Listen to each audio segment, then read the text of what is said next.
पहले तो मैं आपके कंफ्यूजन को क्लियर कर दूं कि सरकार में रहते हैं तभी तो हमारे तेजस्वी प्रसाद यादव जी जब 17 महीने हमारी उनकी सरकार थी, कार्यकाल था उनका महागठबंधन का, तो ही 65% आरक्षण को लागू करने के लिए जातिगत गणना कराया उन्होंने 500 करोड़ रुपए खर्च करके। और जब इसको लागू करने की बारी आई तो हमारे पलटू चाचा जनसंख्या के अनुरूप उनको आरक्षण देना है और प्रतिनिधित्व देना है। लेकिन नीतीश कुमार और भाजपा की ये जो एनडीए सरकार है वो बिहार के आदिवासियों को और दलितों को लगातार 20 साल से ठगने का काम कर रही है।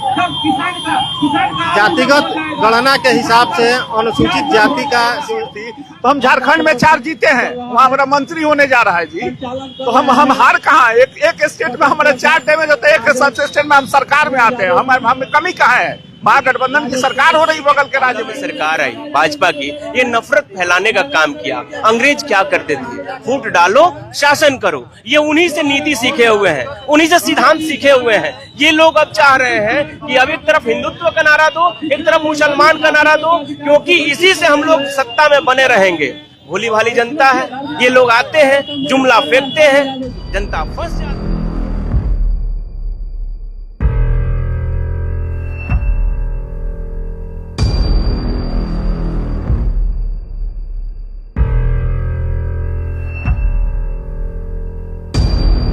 जेपी चौक पे राष्ट्रीय जनता दल के द्वारा एक दिवसीय धरना का आयोजन किया गया है। ये धरना अगर देखा जाए तो एक तरह से देश में बढ़ते सांप्रदायिक माहौल, जातिगत जनगणना और उसके बाद कई मामलों को लेकर के आज यहाँ धरना दिया गया है। हम आपको दिखा सकते हैं किस तरीके से यहाँ पे राजद के जितने भी कार्यकर्ता हैं और जितने भी नेता हैं वो ज्यादातर यहाँ बैठे हुए और सभी लोग कम से कम इस चीज को जरूर दर्शाना चाहते हैं कि आखिर क्या वजह है कि जिस तरीके से देश में ध्रुवीकरण की राजनीति हो रही है। हमारे साथ विपिन कुशवाहा है जो कि राजद के जिलाध्यक्ष है। क्या कहिएगा अध्यक्ष जी, आज किस मकसद से बैठे आप लोग और क्या मुद्दा क्या आप लोग को बैठने का? मुद्दा ये है कि जब हम लोग गठबंधन में थे तो जातिगत गणना कराया गया।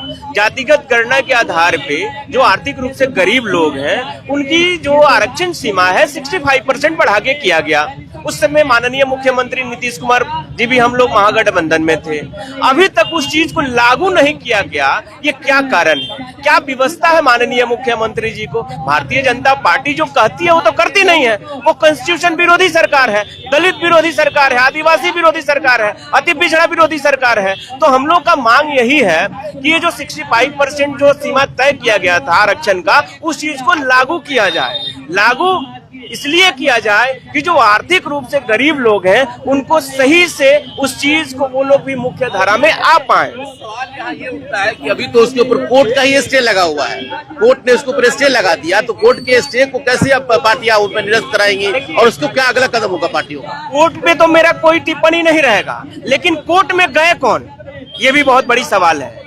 कोर्ट में उस चीज को याचिका दायर किसने किया, ये बहुत बड़ी सवाल है। और जो भी दलित लोग हैं, अति पिछड़ा लोग हैं, पिछड़ा लोग हैं, इस देश की 85% लोग हैं, उनको समझना पड़ेगा कि मंडल के समय में भी कौन पीछे गया, कौन विरोध किया। आज आपके लिए हम लोग हित के लिए बैठे हुए यहाँ पे 65% जो सीमा तय किया गया उसके विरोध में कौन गया और क्या व्यवस्था है कि माननीय मुख्यमंत्री जी उस चीज को नहीं कर रहे हैं। इसीलिए हम लोग यहाँ पे धरना पे बैठे हुए हैं। धार्मिक जो मामला चल रहा है खास करके पूरे देश में, इसको लेकर के भी कुछ मामले चल रहे हैं, आप लोग उसमें क्या कहेंगे? क्या चीज?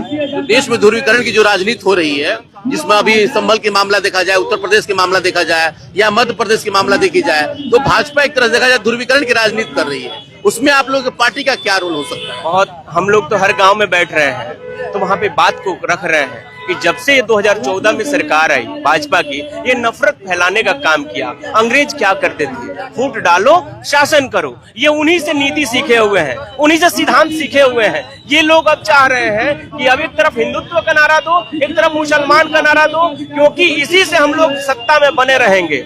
भोली भाली जनता है, ये लोग आते हैं, जुमला फेंकते हैं, जनता फंस जाती है और ये लोग अपना मलाई चाटने का काम कर रहे हैं। एक बात बताइए ना, हिंदू मुस्लिम सिख ईसाई एक नारा है हिंदू मुस्लिम सिख ईसाई आपस में हम भाई भाई। आज के समय में ये एसी में बैठे हुए हैं, नफरती जुमला फेंकते हैं। किनका बच्चा आकर के रोड पे लड़ने का काम कर रहा है, धर्म का काम करने का काम कर रहा है? उनका बच्चा हार्वर्ड यूनिवर्सिटी में पढ़ रहा है, लंदन पढ़ रहा है, वो आईएएस बन रहा है, आईपीएस बन रहा है, और हमारे बच्चे को लोग ये सीख दे रहे हैं कि आप रोड पे लड़ो। मैं तो कहूंगा कि इस हाथ में हथियार नहीं, कलम पकड़ने की आवश्यकता है। और कॉन्स्टिट्यूशन अधिकार देता है कि आप इस देश में इंजीनियर बन सकते हैं, डॉक्टर बन सकते हैं। इस देश की कोई भी ऐसी प्रतिष्ठित संस्थान नहीं है जहां पे आप नहीं जा सकते हैं। मैं आपके चैनल के यही माध्यम से आग्रह करना चाहूंगा। बिल्कुल। तो और क्या कहिएगा, अभी चूंकि 4 विधानसभा का उपचुनाव हुआ,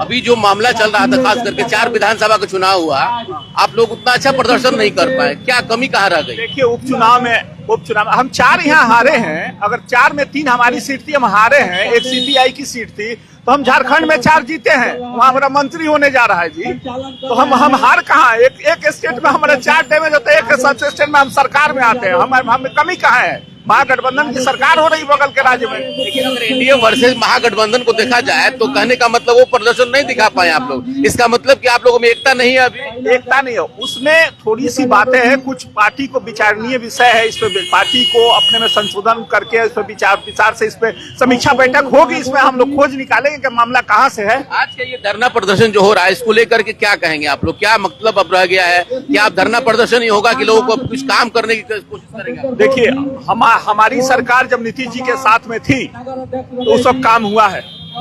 उसी का देन है कि 65% आरक्षण बिहार में लागू हुआ। इस देश को आजादी में पहल भारत ने किया था। हर आंदोलन का शुरुआत भारत करता है। पूरे देश में अभी आप जातिगत आरक्षण की जरूरत है। जिसकी जितनी आबादी उसकी उतनी भागीदारी। पूर्व के जो हमारे जो सोशलिस्ट नेता थे उनकी आवाजें होती थी, लेकिन आज वो लागू नहीं हो रहा। उसके बाद जातीय आरक्षण के बाद आज देश में 65% आरक्षण लागू कराया गया, और तब ये सरकार माननीय उच्च न्यायालय द्वारा इस पर रोक लगवा दी। केंद्र सरकार अगर इस तरह से करे और पूरे देश में जातिगत आरक्षण करे और लागू करवाए इसको, तब अकलियती, पिछड़ी, OBC, EBC, civil caste, civil tribe अब से का हक मिलेगा। लेकिन केंद्र की सरकार को आप देखिए, 4 दिन से सरकार सदन चल रहा है। 25 तारीख से हमको लगता है सदन चल रहा है, लेकिन सदन चलने से पहले उन लोगों ने ये सब जायज मुद्दा न उठे। जो अल्पसंख्यकों का मुद्दा है, जो वहाँ जो मुद्दा है, वहाँ की जामा मस्जिद की मुद्दा है, उसको उन लोगों ने संभल के मुद्दा को उठा दिया है। ये लोग मुद्दा आज देखिए, कल एक कोर्ट ने आदेश किया है अजमेर शरीफ को, जिसपे हिंदू मुस्लिम सबकी आस्था होती है, उस मुद्दे पे जांच की। तो कब कोर्ट आदेश किसके प्रति दे देगा? माननीय उच्च न्यायालय पे पूरा देश विश्वास करता है। इस तरह के आदेश से माननीय उच्च न्यायालय पर चाहे जिला कोर्ट पर, उस पर पब्लिक का विश्वास कम हो रहा है। इस मुद्दे को लेते हुए हम मांग करते हैं कि नौजवानों को गुमराह करने का सरकार काम न करे। नौजवानों को अभी महंगाई का हालात देखिए, बेरोजगारी का हालात देखिए। एक तरफ नौजवान अगर जिस तरफ बेरोजगारी बढ़ी हुई है, लोग अपराध की तरफ बढ़ रहे हैं, आतंकवाद और नक्सलवाद की तरफ नौजवान बढ़ रहे हैं, गलत आदतों की तरफ बढ़ रहा है। देश में बेरोजगारी दूर करने की जरूरत है। सत्येंद्र जी, अभी जातीय जनगणना को लेकर के भी आप लोग मांग कर रहे हैं, क्या लग रहा है कि इस बार इतना आसानी से सरकार मान जाएगी क्या?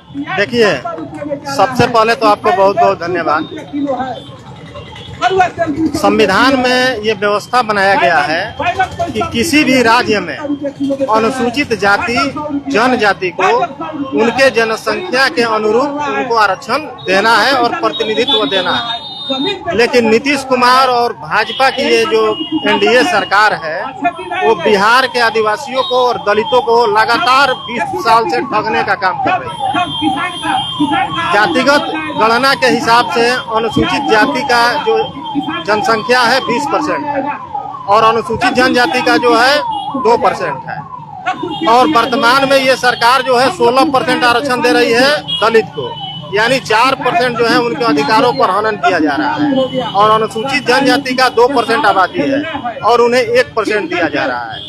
इस तरह जो है अनुसूचित जाति को और जनजाति को ठगने का काम किया जा रहा है। इसके कारण जो है समाज में असमानता बढ़ रही है और विभिन्न नौकरी में, व्यवसाय में या किसी भी क्षेत्र में अनुसूचित जाति जनजाति के लोग पिछड़ते जा रहे हैं। इसीलिए कहा जा रहा है, हमारे नेता भी कह रहे हैं कि भाजपा जो है आरक्षण विरोधी, संविधान विरोधी पार्टी है। तो अभी कुछ महिलाएं भी हैं मेरे साथ, मैं उनसे ही बात करूंगा। और मैडम क्या कहिएगा आज के इस धरना प्रदर्शन को लेकर, क्या कहेंगे?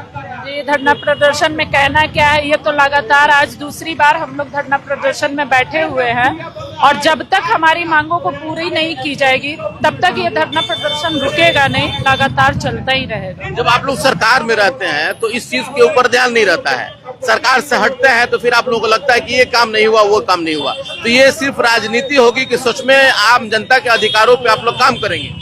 पहले तो मैं आपके कंफ्यूजन को क्लियर कर दूं कि सरकार में रहते हैं तभी तो हमारे तेजस्वी प्रसाद यादव जी जब 17 महीने हमारी उनकी सरकार थी, कार्यकाल था उनका महागठबंधन का, तो ही 65% आरक्षण को लागू करने के लिए जातिगत जनगणना कराया उन्होंने 500 करोड़ रुपए खर्च करके।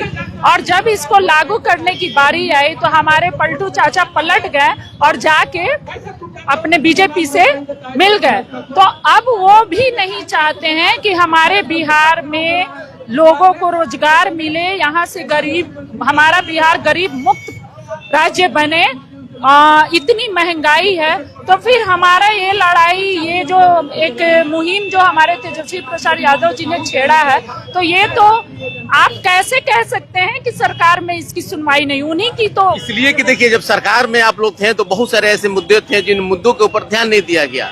अगर आरक्षण की जो बात थी उस वक्त, अगर इसको अमेंडमेंट किया गया होता तो ये नौबत नहीं आती। अमेंडमेंट नहीं किया गया और पास कर दिया गया, जिसका नतीजा है कि स्टे लगा दिया गया है। तो ये सारी चीजें तो मजबूरी है ना इसमें। तो इसमें कहीं ना कहीं हमारे नीतीश चाचा की अगुवाई बनती थी ना, वो हमारे मुख्यमंत्री थे, अगर वो चाहते तो इसको लागू करवा सकते थे। तो बिल्कुल ये तस्वीरें मैं आपको बता रहा हूँ कि जिस तरीके से अभी यहाँ धरना प्रदर्शन हो रहा है, इस धरना को लेकर के सभी के बस एक ही बात है कि आज जिस तरीके से देश में जो ध्रुवीकरण की राजनीति हो रही है, आरक्षण की बात की जाए या फिर दलित, शोषित, वंचित उन लोगों की बात की जाए, तो कहीं ना कहीं ये सरकार अभी पिछड़ रही है। इसी को लेकर के आज यहाँ पे धरना दिया गया कि कम से कम सरकार खास करके आरक्षण को लेकर के समझे और उसके बाद ये सारी चीजें जो जिस तरह से बहुत सारे लोग हैं, मैं उनसे ही और बात करूंगा। और नेताजी क्या कहेंगे आज के इस धरना प्रदर्शन को, क्या बता रहे हैं आप लोग, क्यों मतलब करने का नौबत आ गया आखिर ऐसा? धरना प्रदर्शन करने का मौका इसलिए आ गया कि अभी तक नीतीश बाबू हम लोग की आवाज को सुन नहीं रहे हैं। 65% आरक्षण की मांग की गई है दलित, सूचित, वंचितों के लिए। 17 महीने की सरकार थी, उसमें उन्होंने सकारा, उसके बाद आज तक नहीं की। जब तक हम लोग मांगे वो पूरी नहीं करेंगे तब तक हम लोग धरना पे उतरने का काम करेंगे, आगे लड़ाई लड़ने का काम करेंगे। तो ये सारी चीजें मैं देख करके आपको दिखाने की कोशिश कर रहा हूँ। अब आप देखिए, जब तो चूंकि चुनाव भी सामने है और इस चुनाव को लेकर के राजनीति भी खूब होगी, इसका कितना कुछ असर पड़ता है फिलहाल अब आप देखते रहिए और बने रहे हमारे साथ। बहुत बहुत धन्यवाद।